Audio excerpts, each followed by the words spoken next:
Olá, que a paz esteja com você, que seu dia e sua semana sejam ricamente abençoados. Hoje a gente vai mergulhar numa das viradas de roteiro mais, cinematográficas da literatura antiga. É uma história de ironia, de orgulho, de justiça divina, que a gente encontra lá no sexto capítulo do livro de Esther. Exato.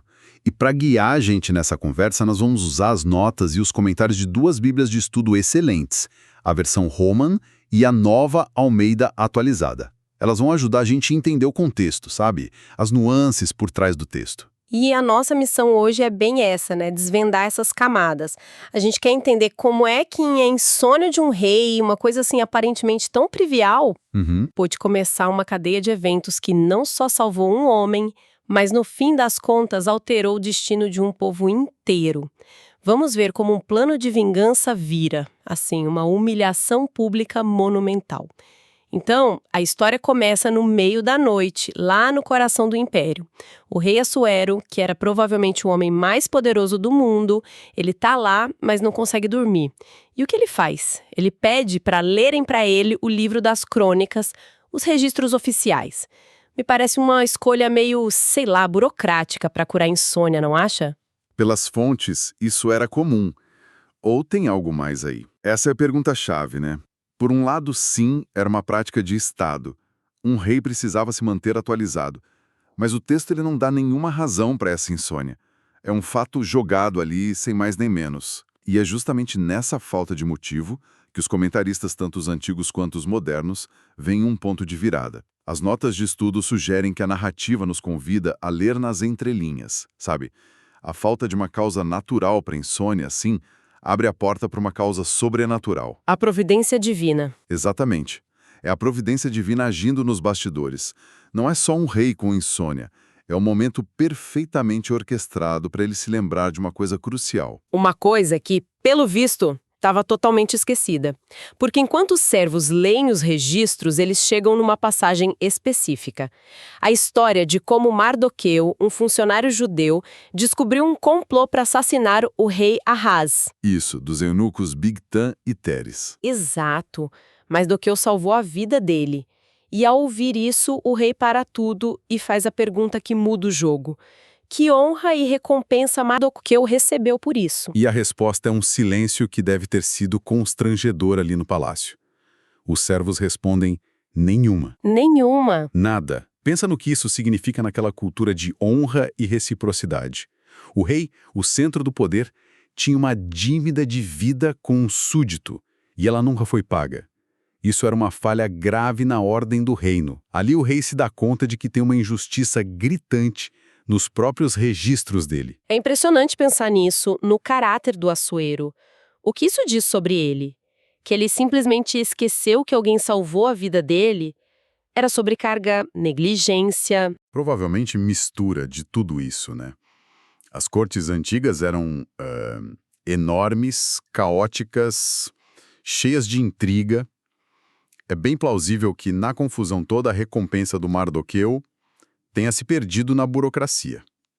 Mas a história usa essa falha de caráter, essa negligência, como o próprio mecanismo da virada. A justiça aqui não precisa de um rei perfeito, ela usa um rei falho para cumprir seu propósito. A dívida esquecida vira o gatilho para tudo. E o que vem a seguir tem um timing que, se fosse num filme, a gente diria que foi forçado. No exato momento em que o rei está pensando nessa dívida, ele ouve um barulho e pergunta: quem está no pátio? E quem está lá, no meio da noite? Amã. O arqui-inimigo de Mardoqueu. E ele não estava ali à toa, ele vinha com um pedido muito específico: autorização para enforcar Mardoqueu numa forca de mais de 20 metros que ele mesmo tinha mandado construir. Nossa, é um exemplo clássico, brilhante, de ironia dramática. É um recurso literário muito poderoso. Nós, os leitores, sabemos de uma coisa que o personagem não sabe. A gente sabe o que o rei está pensando. Exato. A gente sabe que o rei está pensando em como honrar Mardoqueu. Já o Amã, ele entra em cena completamente cego para essa realidade. Ele acha que está no controle, que vai conseguir a vitória final. Mas, na verdade, ele está entrando de cabeça na armadilha perfeita. E ele não só entra, ele corre para a armadilha. O rei manda chamá-lo e, sem dar nomes, faz a pergunta que vai selar o destino de todo mundo. O que se deve fazer ao homem a quem o rei deseja honrar? E o texto é genial porque nos dá acesso ao pensamento do Amã. Ele pensa. Quem mais o rei honraria senão a mim? Né? Exatamente. O ego dele é tão grande, mas tão grande, que ele não consegue nem cogitar outra pessoa. E essa presunção é o motor da queda dele. Ele tem tanta certeza que a honra é para ele que não economiza nos detalhes. Se ele suspeitasse que era para outro, talvez ele sugerisse algo mais modesto, tipo... Um dinheiro, um título. Isso. Mas como ele acha que é o homenageado, ele projeta a cerimônia mais extravagante, pública e audaciosa que ele consegue imaginar. Ele está literalmente descrevendo o sonho de glória dele. E que sonho, hein? Vamos ver os detalhes porque eles revelam muito. Primeiro, ele pede as vestes reais, que o próprio rei usou. E só isso já é uma coisa enorme. Não é só uma roupa cara, é um símbolo da pessoa do rei, da autoridade dele. Usar as vestes do rei era um privilégio raríssimo, quase como se tornar o rei por um dia. Depois, ele pede o cavalo que o rei montou. E não só isso, um cavalo com a coroa real na cabeça. Isso não é um exagero, quase uma provocação, né? Exatamente. As notas da Bíblia Roman até destacam que isso beira a traição. Ele está descrevendo, na prática, um ritual de coroação. Ele quer ser visto não só como o favorito, mas quase como um igual, um corregente. A vaidade dele é tanta que o cega para o perigo do que ele está pedindo. Ele quer ser tratado como realeza.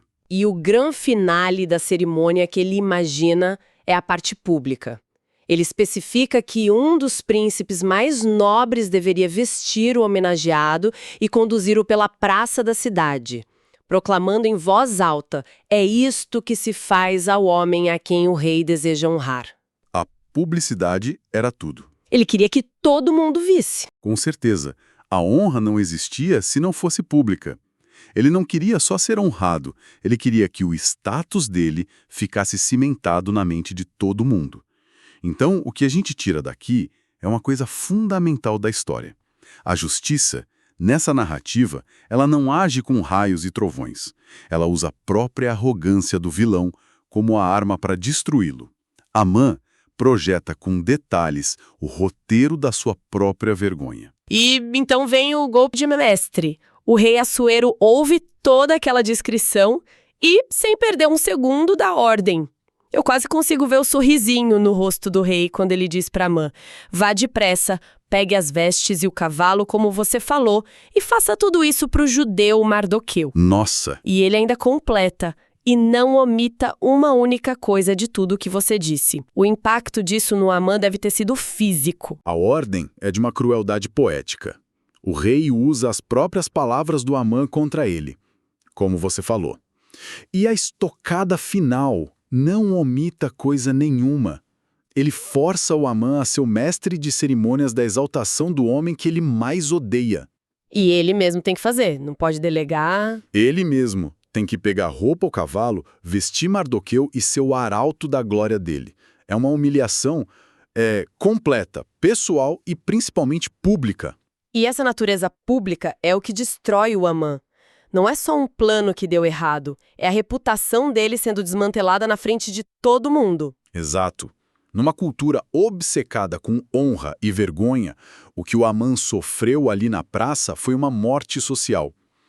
Ele, o segundo homem mais poderoso do império, foi forçado a agir como um servo para o seu inimigo.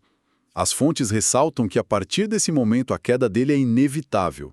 Ele perdeu a face, e no mundo político da Pérsia Antiga, perder a face era perder tudo. O texto descreve a cena de forma bem curta, mas poderosa.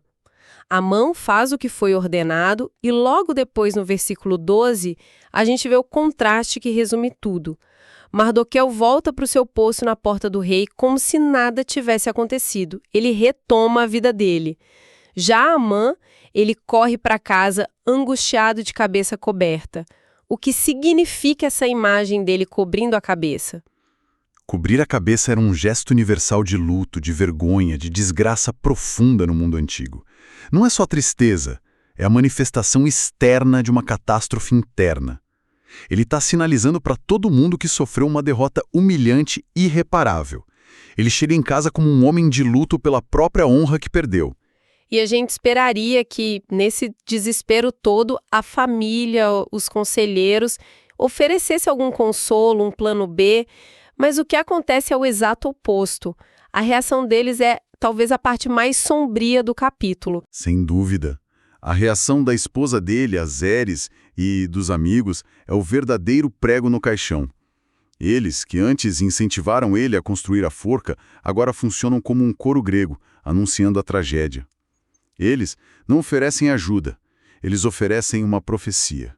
Eles dizem: se Mardoqueu, diante de quem você já começou a cair, é da descendência dos judeus, você não vai conseguir vencê-lo. Pelo contrário, certamente será derrotado por ele. Essa mudança de tom deles é fascinante. O que será que eles perceberam ali que o Amã ainda não tinha entendido? Por que a descendência dos judeus se tornou um fator tão decisivo para eles naquele momento? Eles parecem reconhecer que a briga entre Amã e Mardoqueu não é só uma rivalidade pessoal, sabe? Ou política. Eles veem isso como reflexo de um conflito cósmico maior. Ao mencionar a descendência dos judeus, eles estão na prática admitindo que existe uma força, seja um destino, um poder, um Deus, protegendo Mardoqueu. E, contra essa força, Amã é impotente. Eles veem a humilhação na praça não como um evento isolado, mas como o primeiro dominó a cair numa sequência que vai levar à ruína total do Amã. Eles basicamente declaram o fim do jogo para ele. E o Amã não tem nem tempo de processar essa sentença.